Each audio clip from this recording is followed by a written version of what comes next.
Welcome to the Los Angeles Tribune page. Here you will find original news programming, exclusive digital events, and shows that are directly from the community. At the Los Angeles Tribune, we believe in giving a voice to the voiceless. We are proud to be the only national brand to empower everyday people to make a difference. Since 1886, our reputation has been built on truth and responsibility. Thank you for watching and making a difference. For general inquiries, contact today. Thank you on behalf of the Los Angeles Tribune team.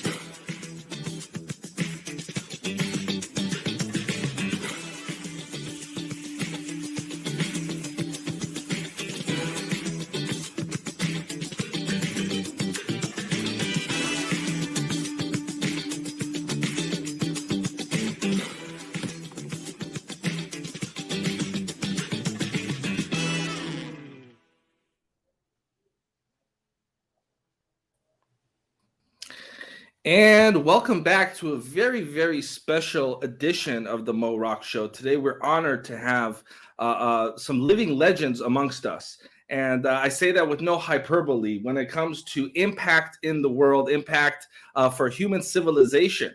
I'm very excited because we're going to spend the next 30 minutes talking to the definition of what I call a power couple. You see, a lot of people use the term power couple so loosely. But today we're actually going to examine what does a true power couple in today's world look like. And what I'm excited about, Ava, Alicia, and Rex, is not only are we going to be able to spend the next 30 minutes celebrating leadership, because this is a special program that's also part of the LA Leadership Week, we're also going to celebrate service. And as many people here in our community know, recently we were awarded with the privilege and the fiduciary responsibility here at the Los Angeles Tribune, working directly with AmeriCorps as well as the Office of the President to recognize individuals that have committed their lives to acts of service. And in fact, yesterday, we had a wonderful ceremony in Temecula, California, where we were able to honor 7 individuals that have given back to the community, that have worked hard to make the world a better place. And today we're excited because Mark and Crystal Hansen are also amongst some of our recipients that we were able to nominate and present this honor to. And it's not, as I've always said, Ava, Alicia, and Rex, it's not about any of the single individuals. It's about what it represents, service. And with that, Ava, Alicia, Rex, some quick opening statements before we bring up Mark and Crystal Hansen. Ava, please. Thank you. Well, Mo, that was such a beautiful introduction. We are really thrilled to have Mark Victor Hansen and Crystal Dwyer-Hansen with us today on National Volunteer Week. Could not be any better. We're celebrating both leadership and volunteerism, and really diving into the many ways, if we can even count the many ways that they give back and make our world a better place. I'm excited. And Mo, back to you. Alicia, please. Yes, it is such an honor and a delight to be able to recognize individuals that in the community that are serving individuals near and far through their philanthropic endeavors, through getting them to think a different way, act a different way, providing food, shelter needs. There are so many societal issues that community service works on and touches. And Mark and Crystal have done so much for the community and shifting mindsets and being able to support and provide for other individuals. So we are just delighted and honor Mark and Crystal to have you with us here today. Thank you, Alicia. Rex Sykes. When it comes to Crystal and Mark Hansen, there may be some or a few people in the world who don't know them by their name. But I would venture to a huge guess that most people know them by the legacy work that they've left behind, and they're still doing it. They contributed to so many millions of people.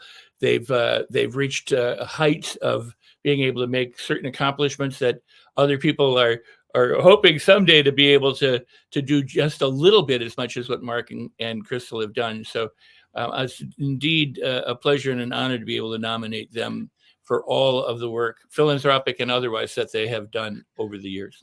And with that, we want to welcome them to our virtual stage. Mark and Crystal Hansen, welcome to the Los Angeles Tribune. Of course, this is a special part of our LA Leadership Week, where we have assembled some of the top thought leaders from around the world to discuss leadership. And let's start here. Let's start with what's the importance, and this question is for the two of you, of service-centered leadership. Leadership that is about giving back to our fellow man, giving back to the fellow living organisms here on planet Earth. What is the importance of service-centered leadership? And we'll kick it off with Crystal Hansen, please. Service-centered leadership. I just think that, none of us can do this life alone, you guys. We all need each other. And when you've been blessed, you need to bless other people back. There are other people, and it's not because they're lazy or they're not desirous of having better things. There are a lot of people out there who need a little extra help. None of us understands what circumstances life's going to deliver to us. We don't know. And I think, one of the first things that I got involved in, one of the biggest projects, the first big project I did, I decided to send my kids to Catholic school. And because I love the idea that they would all be dressed in the same uniforms, that, what they would stand out on their heart and their intelligence and their own academic achievements. It wasn't about whether or not your parents could buy you the fanciest jeans. And so when it came time to do the fall festival, which was their big fundraiser of the year, no one stepped up to do it. So I just thought, if I don't do it, no one's going to. So I stepped in there, and it was the most amazing experience. It was one of the most amazing projects I've ever worked on. We raised a record amount of money that year for the school. And the thing that was so beautiful about that school is kids would come on scholarship. So no one knew how much money your parents made. And it meant so much to me that I just sort of became addicted to giving back and understanding how much you really can make a difference. Your leadership and your serviceship really does matter. Thank you for that, Crystal. And Mark. So we philosophically believe you got to serve for the sake of serving, give for the sake of giving, and love for the sake of loving. And we obviously know that leadership starts inside out. So you got to study it, think about it, and say, what are your high values? What is it that you're the penultimate of values? And the penultimate of values, one of the master teachers said, is the greatest amongst you is servant of all. And so every book we've ever written, we tithe on every book. And yes, I wrote a book on tithing, and you can go to my website and get it free, called The Miracle of Tithing. And businessmen look and say, what's the miracle of tithing? And I said, you haven't been tithed enough lately. Anyhow, we teach the 5 T's. And the first one is thankfulness, because you got to be thankful for everything. I mean, thankful for I get to keep breathing, thankful that I'm upright at 76. I'm going to live to be 127 with options for renewal. I have a quality of life, but thankful. Then the next thing you give is you got to give your thinking. Then you got to give your time. Then you got to give your talent. And all of us have more talent than we've ever tried to maximize. And when you start maximizing, like Crystal said, a blessing's only a blessing when you give it away. When you give it away, it comes back multiplied, magnetized, and magnified. So you tithe your thankfulness first, thinking, time, talent, and then your treasure. But every philanthropic organization starts out with a treasure, although we do that on every book. And that's why, I've, as a nonfiction author, according to Guinness Book of Records, I've sold the most books in human history, because we tithe on every book. And I'm getting royalties on books I did 50 years ago. So this is like a really good, what in our book business called a long tail. It is a really good deal. That's incredible, Mark and Crystal, and I want to congratulate the two of you on being nominated for the Presidential Lifetime Achievement Award. Let's talk a little bit before we kick it off to Rex, who I know has a question. Talk a little bit, if the two of you would, about the work that you two have done in your lives that some people may not be aware of, because we know in this community that the two of you have lived a life of service. We know that the two of you have done a lot of things behind closed doors, not in front of the cameras. And so we just want to give an opportunity for the two of you to share a little bit about some of the things that maybe publicly you haven't really shared, because we know the two of you don't brag about yourselves. But take a minute, please, and just share, not from a place of hubris, but from a place of inspiration, because we want to give the community here ideas and plant the seeds of what service may look like. Please, Mark and Crystal. So one of the organizations that Mark and I really have a heart for and became very involved in is childhelp.org. So these two beautiful women who are now 89 years old started this organization. They were actually beautiful young actresses. And back in the time when they were doing the USO tours, they got called on a USO tour to go entertain the troops overseas. Well, it just turns out they were walking out in a typhoon one night. They got a little restless. They were supposed to stay in the hotel. They walk out and they stumble onto, this is during World War II.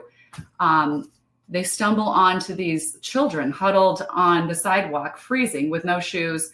And they said, where's your papa-san, mama-san? Why are you out here by yourself? It's dangerous. And they said, no papa-san, no mama-san. So they gathered these kids up in their coats, took them back to the hotel, bathed them, fed them. They had the maids help sneak them in. And then they looked at each other and said, what are we going to do with these kids? And the general found out they were hiding these kids in the room. And he said, you have to get rid of them. And they said, no, we found out that orphanages are putting, half-breed children that were mixed race, probably the children of a lot of our, men in uniform, because they were letting the purebred Japanese kids stay in the orphanages.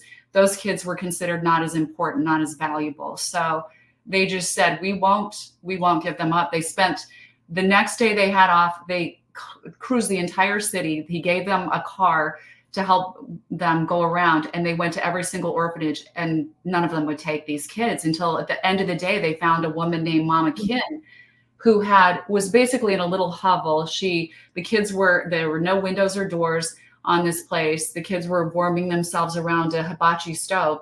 And they said, please, will you take these kids? And she said, I will take them, but you can see I have nothing. I don't have any more food for them. If you can help me get some food. And they said right then, we promise you, we will provide the food forever for the rest of your days if you will take these kids. And they started from that effort, Orphanages International. They got the military men later that evening when they were entertaining the troops. They passed around the hat and said, guess what? You're going to put up your money because these might be your kids. And we want a bunch of volunteers to come over and help us rebuild this building. So they started that organization. They sent home, asked their friends and family, friends in Hollywood for money. They funded that organization. When the Vietnam War came along, they'd gotten so much notoriety for their heartfelt work that they were asked by the generals to come in and help these other kids in Vietnam who were being thrown away, basically. They conducted the biggest operation called Operation Baby Lift. They got several thousand babies that they were getting ready to kill, the Viet Cong. And so they arranged for all those children to come over to here and to Canada and be adopted. And they had the parents waiting, and they matched them up with the little bracelet with the number of the baby. And the photos of this are just so heartwarming, you guys, these little boxes of babies.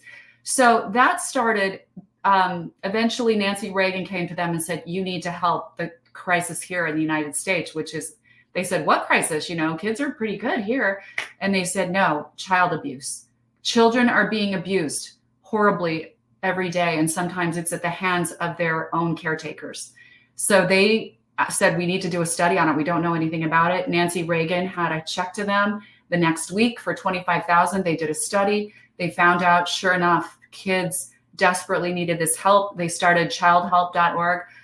And when Mark wrote Chicken Soup for the Child Soul, there was an organization they tied to on every book. And I think that's why these books were successful, because the 10%, the first 10% was given back to God's work. And so that was the organization that received that 10% from Chicken Soup for the Child Soul.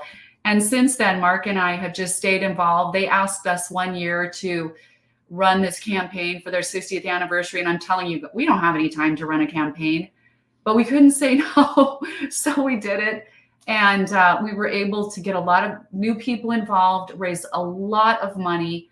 And, we just always trusted God that, this, every act of, what is it? I'm saying Emerson's, every act is its own reward, right? That's what Emerson says, right? So when you're giving of yourself, you don't have to think about, oh gosh, I'm giving my valuable time away. Is this ever going to come back to me?